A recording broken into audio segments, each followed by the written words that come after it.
Se eu te pedir para pensares em Maria Madalena, qual é a primeira palavra que te vem à cabeça? A resposta para a maioria do mundo ocidental é automática: a pecadora. A prostituta arrependida que chorou aos pés de Jesus. A mulher que precisou de ser salva. É uma narrativa poderosa. É emocional, é dramática, mas tem apenas um grande problema. É uma mentira histórica. Nos textos originais, nos 4 evangelhos canónicos da Bíblia, a palavra prostituta nunca é usada para a descrever. Nunca. Então como é que a testemunha mais importante do nascimento do cristianismo foi transformada na caricatura da culpa feminina? Hoje vou separar a mulher histórica da narrativa de controle e vamos entender quem ela realmente foi e o que ela representava e por que motivo a instituição teve tanto medo dela. Nos textos bíblicos, como o capítulo 8 de Lucas, descrevem-na como uma das mulheres que financiava o movimento de Jesus com os seus próprios recursos. Mas o detalhe mais poderoso dela não era o dinheiro, era a presença. No momento da crucificação, quando o perigo era real, quando estar ao lado de Jesus significava o risco de ser preso e torturado pelo Império Romano, onde estavam os homens? Onde estava Pedro, aquele que a tradição depois chamaria de o fundador da Igreja? Os textos dizem que eles fugiram, esconderam-se com medo. E quem ficou ao pé de Jesus junto à cruz? Maria Madalena. Quem foi a primeira a ir ao túmulo? Maria Madalena. A quem foi dada a responsabilidade de ir avisar os outros, tornando-se literalmente a apóstola dos apóstolos. Maria Madalena. Ela era a testemunha ocular, a guardiã da transição. E há um detalhe que os historiadores consideram um dos argumentos mais fortes a favor da historicidade destes textos. Na antiguidade judaica e romana, o testemunho de uma mulher não era considerado válido num tribunal. Se alguém quisesse inventar a história da ressurreição para dar credibilidade ao movimento, jamais teria escolhido uma mulher como primeira testemunha. O facto de o terem feito sugere que era verdade. Ou pelo menos que a memória era tão forte que não puderam apagar. Nos primeiros séculos, depois de Cristo, o cristianismo não era uma mega instituição romana. Eram grupos dispersos, contextos variados, lideranças diversas e muitas delas eram femininas. Entre esses textos haviam os chamados evangelhos apócrifos. Textos como o Evangelho de Maria Madalena, o Evangelho de Filipe, textos que foram mais tarde excluídos e enterrados. O que diziam esses textos? E porquê que eram tão perigosos? Nestes documentos encontramos discussões tensas entre Pedro e Maria. Pedro representava a mente lógica, a hierarquia, a construção do cubo institucional. E há uma frase que está escrita no Evangelho de Maria. Pedro diz textualmente: será que o Mestre falou mesmo com uma mulher e não conosco? Isto está escrito e mostra que o conflito já existia ali, desde o início. Maria representava o feminino consciente. Ela não falava de regras morais, de construir templos ou de criar o clero.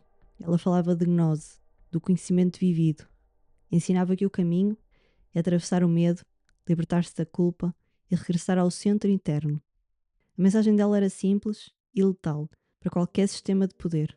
O divino não está numa igreja, não está num sacerdote e não precisa de um intermediário. Atinge-se pela transformação interna da mente. A instituição baseia-se na mediação. Tu precisas de mim para falar com Deus. Maria representava a experiência direta. Tu tens o código inteiro dentro de ti. Lembras-te do que falámos no episódio 4 sobre Adão e Eva? A engenharia da culpa. O que fizeram a Eva transformar a curiosidade e o conhecimento em pecado é exatamente o que fizeram a Maria Madalena. A mulher que sabe demais é perigosa. Então transforma-na em pecadora. Quando o Império Romano adotou o cristianismo no século IV, precisava de ordem. Precisava de uma pirâmide de poder clara, bispos, cardeais e um papa no topo. Uma mulher que ensinava autonomia espiritual era uma ameaça inaceitável a esse poder centralizado. Então, o que faz é um símbolo poderoso que não podes simplesmente apagar porque todos sabem quem ela é. Distorces o símbolo. No ano 591, o Papa Gregório I fez um sermão oficial e nesse sermão ele fundeu deliberadamente 3 mulheres diferentes da Bíblia numa só. Com um único discurso, Gregório I rebaixou a mulher que financiava e testemunhava o movimento para a prostituta que chora de vergonha. Ao tornarem Madalena na pecadora arrependida, enviaram uma mensagem clara a todas as mulheres e à própria energia feminina: a intuição não é sabedoria, é perigosa. A mulher não ensina, A mulher obedece e pede perdão. E repara no padrão. No episódio 4, vimos como a história de Eva transformou a curiosidade feminina em pecado original. E aqui vemos a mesma mecânica, milénios depois. A mulher que sabe, que testemunha e que ensina é sistematicamente transformada em ameaça, em pecadora e em problema a resolver. Isto é um padrão, não é coincidência. Maria Madalena representava 3 coisas que qualquer sistema de poder teme.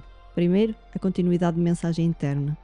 Nos textos como o Evangelho de Maria, o ensinamento não é lei, é experiência interior, é gnose, é conhecimento vivido.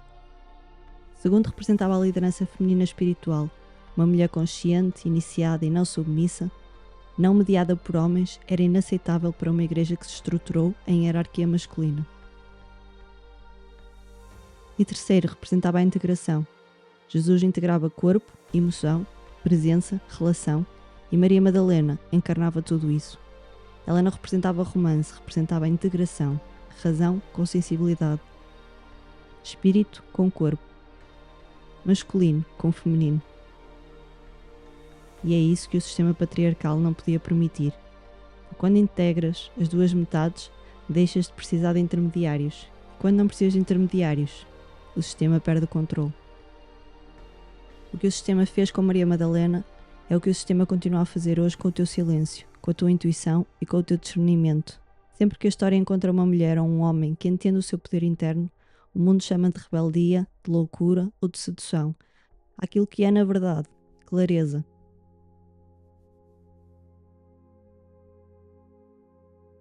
A energia de Madalena não é sobre guerra de géneros, é sobre a integração das duas metades. A tua capacidade de construir e ser lógico com a tua capacidade de sentir, intuir e ter acesso direto à tua própria verdade, sem pedir licença a ninguém. A instituição apagou o título dela, mas nunca conseguiu apagar a sua presença, porque a intuição, mesmo enterrada, sobrevive sempre à lei. Lembra-te, tudo começa dentro.